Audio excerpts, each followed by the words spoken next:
ladies and gentlemen, it's another secret dump of the Endless Honeymoon podcast.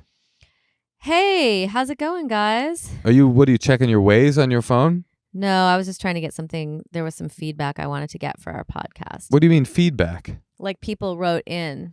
Oh, I know what this is. And actually, it's perfect timing for us to be discussing this because this is actually listener feedback on what we talked about a few weeks ago about the couple that we're staying with and how they shit in the same room as each other. No, the woman said it's her dream to have facing toilets. Right, that's the ultimate. That's the aspirational part of their shit connection. But their current status is that they do shit in the same room with each other. And I have to say, it's perfect timing for us to be talking about this feedback because today I walked into the cabin and I was like, where are Jeremy and Miranda? Because I could hear them talking, but all their kids were like running around. I was like, where are they? I can hear their voices. And I realized that I heard their hushed tones from inside of the toilet. And when they came out, I smelled their hushed scent. I'm just saying. We're all sharing one toilet. Well, so. Whatever on that. My point is they were in there together talking and doing the shit together. They were doing the double dookie. I'm not into it. Well, that's what I realized. Wouldn't do it. I hate when you pee. Psychotic. I mean, I walked in there. I smelled their coiled love shit. Well, it was like like in the Neverending Story, the seal on the top of the book of the Neverending Story where the snake is twirled up and then it bites itself. That's what their shits are doing. Their love coil. Ew. Okay, let's see what people But wrote. wait, hold on. Okay. I'm trying to get a... I really hate this conversation. Well, why'd you want to do the feedback about it? Well, it's just making me uncomfortable now. You're uncomfortable. You're over here looking like a character in Midsommar. You know what I realized in the pandemic? Outfits just happen. Right. That is so true. You just kind of fall into what's currently available. Like I look like I'm going to Coachella. I've got kids bracelet on, or kids necklace on. Oh yeah, you got this Mr. T medallion that our kid made. But anyway, my point is, I walked in there and I smelled the gaseous scent of their love connection, and I was like, there is nothing less, like more I don't care about smelling another person's shit that I'm not romantic with, but of like talking to my lover and then getting a waft of their shit gas, like it would ruin it forever for me. I'd be like, oh, so that's what your colon smells like? Well, maybe they don't focus on that part. Clearly not. But let's see what our listeners had to say. Hey, just listen to your episode about not shitting in front of each other. I've been with my wife for over 17 years, and I can't remember when we started shitting in front of each other, but it was probably pretty early on in our relationship. Now, hold on. Early? What are we talking about? A week? A month? Oh. It probably started with a fart. Farts can tear down the facade pretty quickly. Now, I'm going to stop you again. What do you mean facade? It's not a facade that shit is disgusting. It's not an illusion. So you're saying, yeah, you blasted a fart and it ripped down the wall between you guys pooping together, but all right. This is so gross, the next part. I don't think I can read it. You want me to take over? Yeah. In any case, a year into our relationship, we were living together in San Francisco for the first time after I dragged her away from Williamsburg, kicking and screaming. Didn't need all that info. Yeah, they're just letting us know, like, yes, we're white. There was a subpar taqueria, not Mexican-owned or operated. Okay, yeah, the woker you get, the whiter I know you are. And we decided to get food after a night at the bar. My wife refused to eat her burrito because she said it didn't smell right. But being the human garbage disposal that I am, I grew up poor and can't waste food. All right, respect. One grew up poor to another. And I proceeded to eat both of our gross burritos. Sometime in the middle of the night, we were awoken by a thick smell. Always trying to get literary over here. It smelled like a sewer leak, and neither of us could figure out what it was until I farted again and shat my underwear. Classic. That's a classic. That's a classic. The smell that woke us up was so terrible, I was in denial about its origins. I spent the rest of the night shitting my brains out, and my wife had to deal with my shitty underwear while also taking care of me. The wife had to deal with the underwear? Yeah, great. How about we all deal with our own shitty underwear? And our own shitty process. I don't need your help. Unless I have dysentery or like COVID diarrhea, I'm not going to need your help ever. We have 2 girls, 4 and 8, and there don't seem to be any boundaries surrounding pooping in front of each other, so perhaps this is a nurture thing. Oh, the kids don't care about shitting around. No, it's not a nurture thing, dude.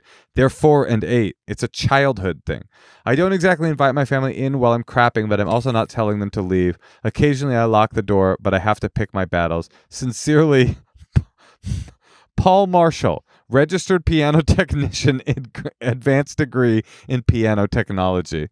Do you think that's real? Is he trying to impress you? I don't know, but I mean, I like that he has a very formal, signature at the end of this Diarrhea City story. Well, here's what I have to say. Even our 2-year-old is like, I want privacy. I want privacy. So maybe it's just like a personal thing. Well, let's find out some more. We got another one here. David from Spain writes, my wife is such a lady. She's my European posh princess. I'm 1 generation removed from Texas trailer trash. She grew up riding horses in private school. I was fighting my drunk dad and dropping acid in church. Except she's totally down to share the bathroom while going number 2, or as they call it, numero dos. And I've had to draw a hard line. I'm not cool for that. It's not cool for you to brush your teeth, take a shower, enter the room, or even speak to me through the door while I'm sitting on that porcelain. On that porcelain? I do hate, though, if I'm peeing and you're like, Tosh, where's the measuring cup? Do you know where the measuring cup is? I need to, you start yelling things and people are like, just give me a second. I'm in the bathroom. Whenever I yell for you and you're in the bathroom, I'm just I shut off. I'm not going to keep communicating. That's great. You should do the same. I do the same. Okay. I do the same as you. All right, so we got 1 for, 1 against. We got someone named Gray writes in. Natasha and Moshe, for input on dumping in front of your partner, that's going to be a note from me, dog. Nice. It's an American Idol reference. I do not think it's the norm to shit in front of each other, and it's not about preserving your over-idealization of your partner. It's for your own privacy. I feel disgusted during most shits, and I do not want to be seen by anyone. Anyway, love the pod. Okay, Gray, you've taken it too far. I've never thought of feeling disgusted with myself because I'm shitting. Me neither. There's also this certain genre of comedy where guys talk about masturbating and how disgusted they feel with themselves afterward, and I've always been like, what?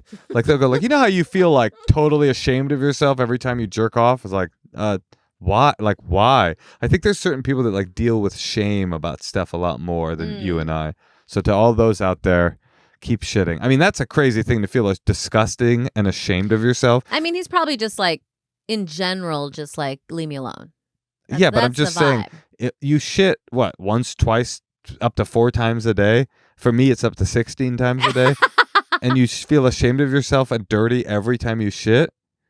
I have a friend who was like this, and he would get really disgusted with shitting, and he would wipe and wipe and wipe and wipe and wipe, right? And then when he was done wiping and he was sure he was clean, he would head to the bathroom and start scrubbing the soap bar on his asshole. Moshe, I'm serious. This is a real story. He told you this. Yes, because it has a funny ending. Hold on. And he used to be, I guess, have more kind of OCD kind of stuff. He one day had one of those, those ball bars of soap. Mm-hmm. They're not a bar, they're a ball. Mm-hmm. And he was scrubbing because he had a problem, but he was scrubbing, and his butthole just went bloop and swallowed the ball, and he had to go to the hospital and get the ball removed. Moshe, this is an old wives' tale that someone told you on the bus. My friend, I know the guy.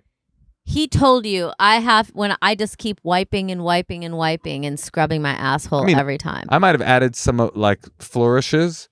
So he must have been saving up for a bidet.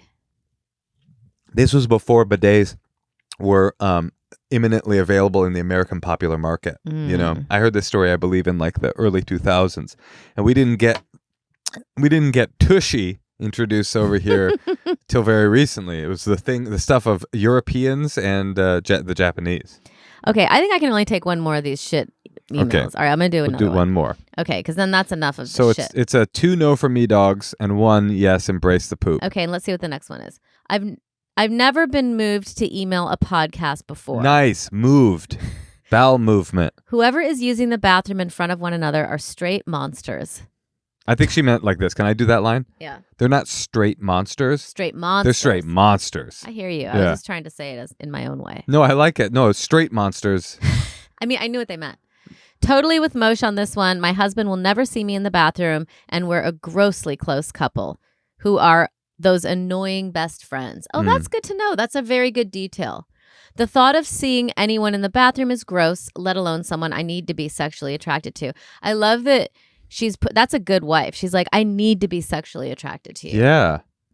But she's not like, I am sexually attracted to you. She's like, I need to be. That's totally fair. You got to keep some of that mystery alive. We were talking last night about how the pandemic has kind of ruined even some of that for us, because it's like, just like you said, you fall into the outfit you're wearing, and it's easy for me to just like be in gym clothes all day and just not care. So I'm going to be trying to step it up a little bit. I want to step it up too, because I would describe my current mental state as getting worse.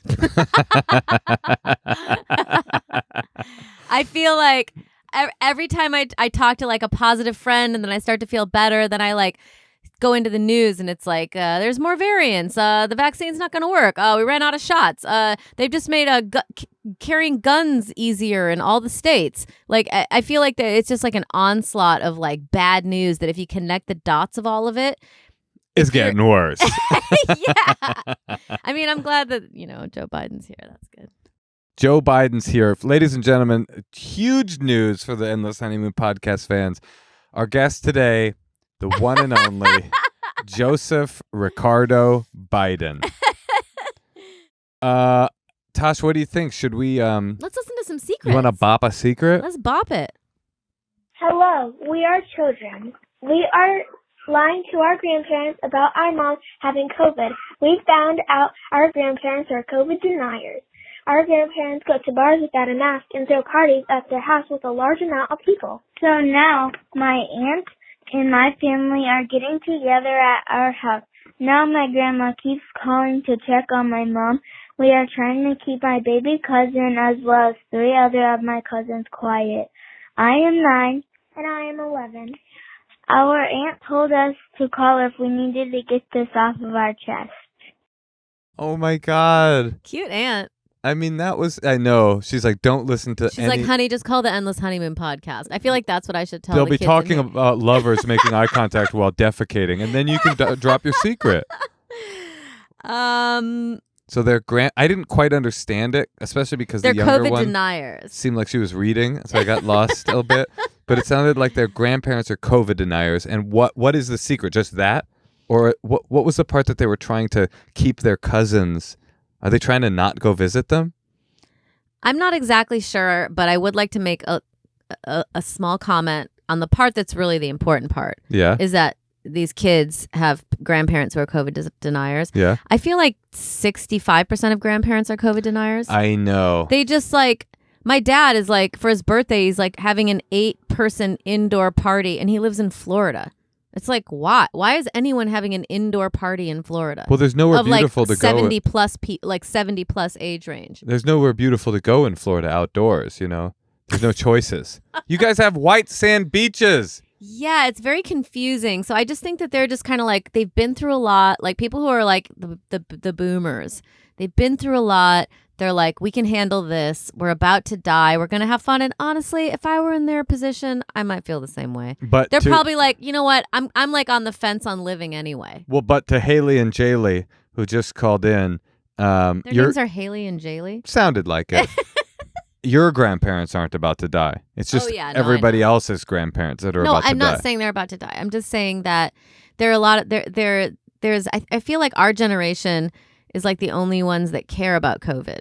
I feel like the millennials don't really care. The boomers don't care. It's a Gen X concern. Or Gen Y, Gen X, like people who are in their 30s and 40s. They're kind of like that's Gen X. Who's Gen Y? Gen Y is younger than millennials, aren't they? No, you're like Gen Y. I think am I? Yeah. Oh, middle. That's between Gen X and millennials, right? That's me, actually. Yeah. You're actually Gen X. Yeah, technically. I'm Gen Y. Yes. Because I'm younger than you. Yeah. It's Y for younger than you. Haley, Jaylee, we think you guys should get some masks that you wear at your grandparents' house that say, I love you, Grandpa, and I don't want you to die of pneumonia, of COVID onset pneumonia. All that is going to go on the mask. Well, it is ironic that that the boomers are the ones who are the most boomers and up are the most susceptible to the disease. I know, it's wild. The people who don't care about it, generally speaking, I just know a lot of grandparents. I say like 50% of my friends' parents like have parents who like do not care about COVID. Old people are the worst. No, but they are the worst. No, but let me tell you the worst part about it. They're the ones who all can now hang out now because they get the vaccine. I know, but I'm not really into vaccine fairness. I've been thinking a lot. No, I'm just saying that like I feel jealous that like I hear you. I'm like we're entering the year mark of like going out, and now I'm not saying it's wrong. It's just I have FOMO for old people, I guess. Yeah, fear of missing old. Okay, let's play another secret. Hi, Natasha and Moshe. I've been with my partner for about 8 years, and about a couple years in, I got a Prius. Ever since I got that Prius, my fiance now thinks that I am a really like safe but subtly bad driver because I drive really slow and really careful. The real reason why that happened is because shortly after I got my Prius, I was driving, I wasn't used to the brakes, and I didn't brake in time to hit a person who was riding on a bike, who was coming from the sidewalk. I instantly got out and checked on him to make sure that he was okay, and he said that he was totally fine and he had to make it to work. But that is the real reason why I drive super safe and really cautious, and I'm really scared about it. But he was totally fine, and that's my secret. Thanks. Bye. So she didn't tell her boyfriend that she like hit a cyclist? How was your day, honey? Pretty good. I almost hit 2 girls once. I'll never forget it. I was in my VW Bug. I used to drive a VW Bug, a 68 Bug, and the brakes on Bugs are just really abhorrent. And I was taking a left turn on a rainy day, and it was kind of fogging up in the window, and I saw these girls, and they were like a foot away from me, and they were probably the age of Haley and Jaylee. And I just slammed on the brakes, and I just kept sliding, and I came so close that I could. This is what you never want to be in the position to do. Nearly hitting, like you're heading towards someone and you're making eye contact with them through the window. Like I was making close eye contact with them. Like, and thank God I didn't touch him. And, oh God, that was such a scary day. I think if you want to marry him, you should tell him. Oh, you should put it in your vows. Well, I just think it'd be an interesting. I think I always like to see how people react to things like that. Well, you could say this, like it would create intimacy. Yeah, in your vows, you could say, "I want to foster a relationship that's always based on honesty and openness." And to that end, in 2017, I did hit a cyclist and never told you. See, that could bring some much needed levity to the marriage ceremony. Tosh. Yeah. Do you want to listen to another secret? Yeah, let's hear one more. Hi, Moshe and Natasha. I have kind of a gross secret. I have indigestion, right? And so sometimes I'll have a lot of trouble digesting my food, and I will have a burp or something where part of my food comes back up.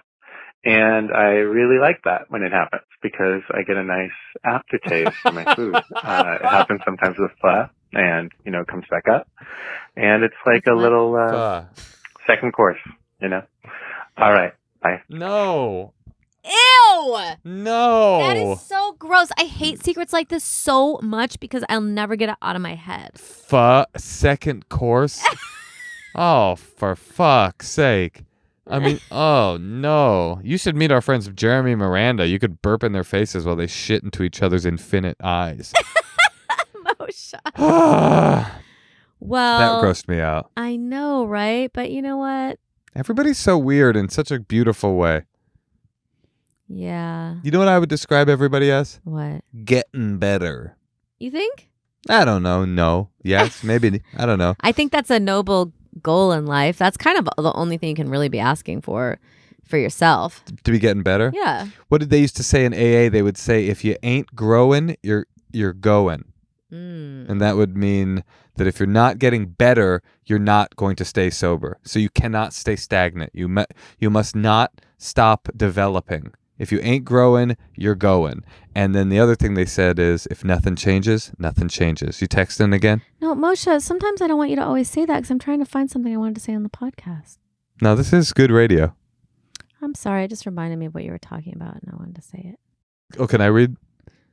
Can I read what some of these quotes? She's just got some notable quotables in her text. Let me just read some of these random notable quotables. Vast misery that lends ourselves to eating up what Trump offers. Well, like that's what they said that checking your phone is. And I was like, oh, I would totally relate to that. So I wrote it down. And then the other thing I wanted to read was right here, which was I was listening to a podcast and they had a Buddhist teacher and they said the only thing you could do right now is pray for all beings to release the hatred from their heart, which is a nice way to like think about enemies because we're in such a time right now where we hate so many people and we want revenge on so many people. But we should really be focusing on in ourselves is to try to release the hatred. You know, I got some Buddhism for that ass too. Something I heard a long time ago. It was something about this character in Buddhism called the Buddha of infinite compassion or something like that. He's like the smiling Buddha.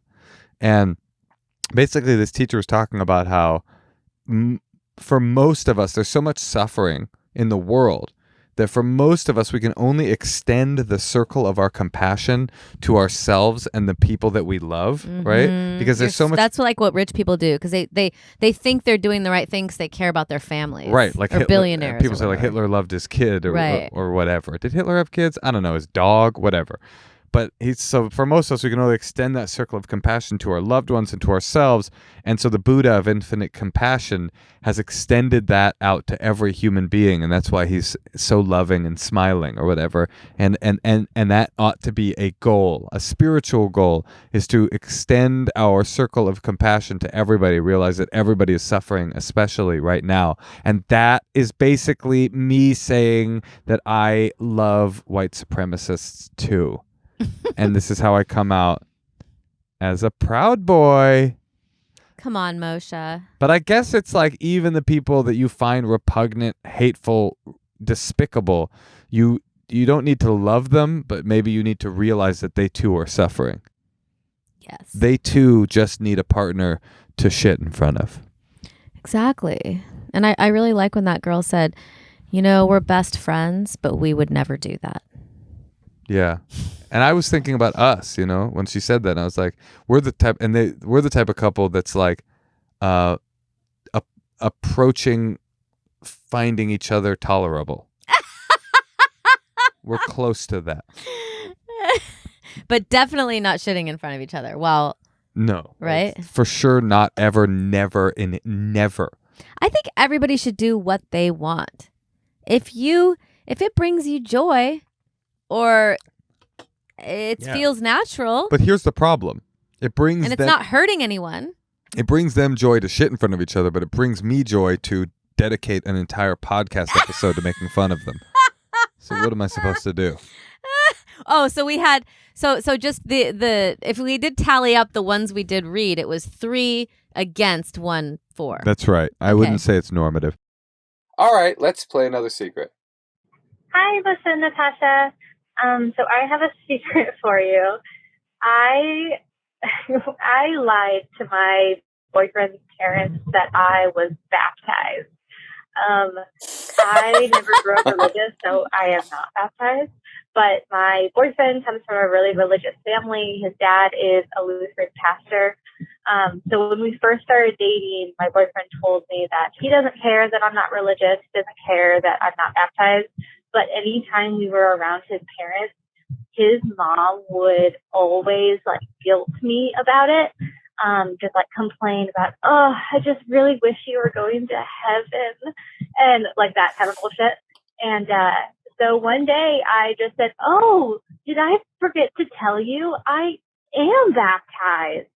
And so I haven't heard anything about it since. So cool. Thanks. Bye. I love that. I'm with her 100%. The baptizing thing is so confusing. It's like it happened. Like I got baptized when I was born, I guess, which is what, just like a priest saying a prayer over your head. And Yeah. then my mom she was Lutheran. She got, and baptism is Catholic. So she got baptized when I did. We got baptized together. So I guess my mother converted from Lutheranism to Catholicism. Wait, no, I mean, it's not just Catholics that baptize people. Oh, really? Yeah, oh yeah. I mean, But it's like there's a religion called the Southern Baptists. They baptize. I thought it was I never really thought about it, I guess. I don't know. I guess Catholicism to me was just going through the motions of what these like mean people told you.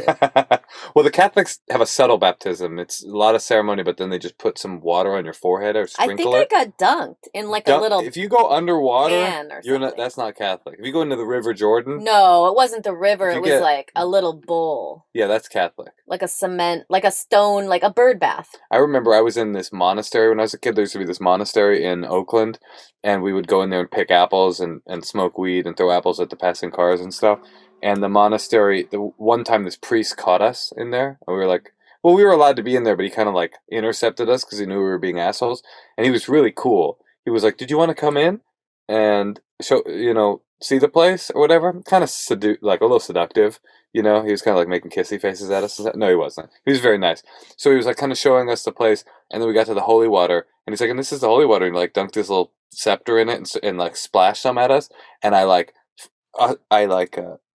reflexively flinched and moved away, and I was like, I'm Jewish. Not a good story. You were scared? No, it was a joke. I was making fun of the priest. Not a good story? No, honey. All right, well, anyway. They can't all be winners. No, and that one was a loser. Okay, well, let's hear one more secret. Yes, let's. But wait, I was going to say, that reminded me, though, of W. Kamau Bell had this great joke about when he married his wife. We should get him on the podcast, by the way.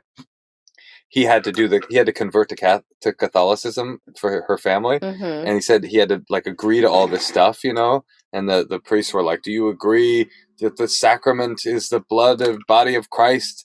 And he's like, do you agree that you'll never get divorced or in the holy eyes of the Lord? And he's like, yeah, I'll say anything you want, because I don't believe in any of this shit. It's like, what does it matter? If you don't believe in it, then you'd be like, oh, yeah, it's all true. Yes. That is just the best way to put it, because I really feel that. Well, yeah. Shall we play another secret? But then, Moshe, I really do have to put our child to bed.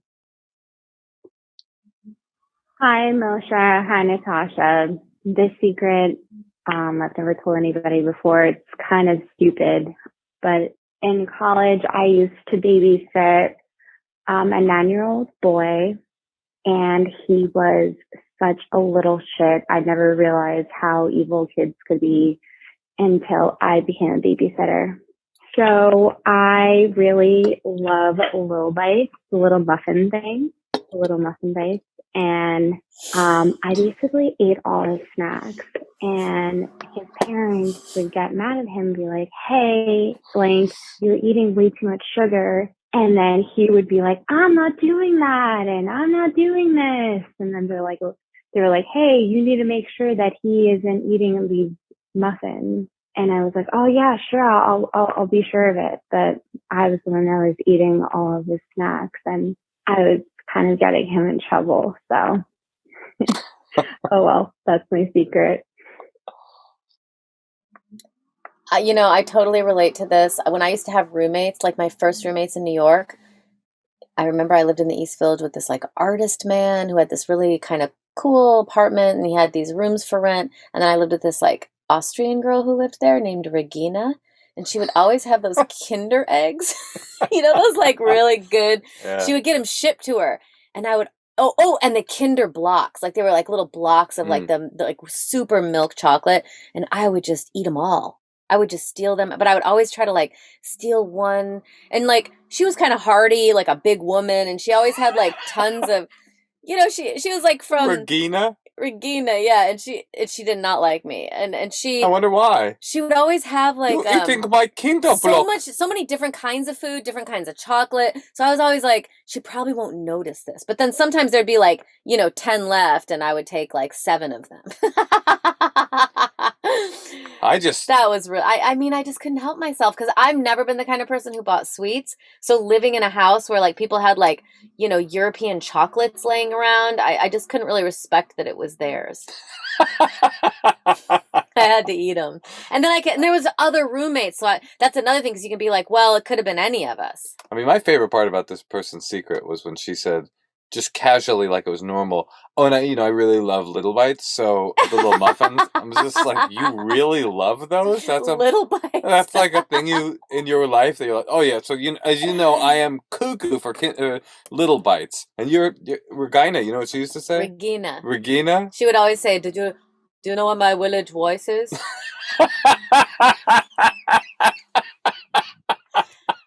She I've never met anyone who had no sense of humor. Village voice. Village voice. Oh man, that is good. Regina, she of the Kinderblocken. Regina. Oh, Regina. Because I would call her Regina, and she would always correct me. How would she do it? Regina. She sounded kind of Transylvanian. Oh, and then you know what she did this is how I know she hated me. She had a freaking dinner party and invited the other roommate, and I came out of my bedroom one day and there was like a party going on. But an 8-person dinner party that he was invited to. But you were in the house but not invited? Yeah, that so it was so awkward. And I remember I was like just walking to the bathroom to like take a shit. No, I'm just kidding. Take my shower. What the fuck? I was trying to think of the theme of the episode. Oh, sure. I just remember, in my like shower with my shower basket, and there's like this, and there's an Austrian dinner party. Where they're having like good cheese. No, but like sophisticated like wine and cheese, and I just moved to New York. I would have liked to be invited to any party. I wonder why she didn't like you. Could it be that you were stealing all her Kinder blocks? Kinder chocolate. I mean, those little eggs. They were like so fragile. Don't they have toys in them or something? Yeah, I would throw those away. Did I tell you about my brother? This was really funny. My brother lives in like a quadplex, like I don't know, whatever that is, 4 places in one building, and they're all on a text thread. And oh my god! And that sounds harrowing. What? To be on a text thread with your neighbors? Well, it's just for in case we got to move the car or whatever. He gets this text that goes, boy. "Hey, are we still on for the meeting tonight?" And David writes back. My brother's like, "Oh, I didn't know about a meeting." And then they write back, one of them writes back, "Sorry, David, that one wasn't meant for you." It was so basically there's a meeting happening with all 3 of the other neighbors in the house. Yeah, that's an awesome thing to not be included in. I'm just saying, what could the topic be other than my brother? Oh, they're getting together. Why would there be a meeting of 3 people in a fourplex? There's no way that they're trying... They're trying to ice him out of a meeting and talk about him, honey. That is not reality. What could the answer be? He was texting somebody else about a meeting. No. Everybody else was on the thing for the meeting. I would move then. Yeah, David, we think you should move. Tosh, I think I'm going to buy you some Kinderblocken. I think that'd be a nice gift for you. Is it called Kinderblocken? No, but I imagine that's what Regina would call it. Regina. Okay. I got to go, dude. I got to look something up in the Village Voice. But I love you. I love you too.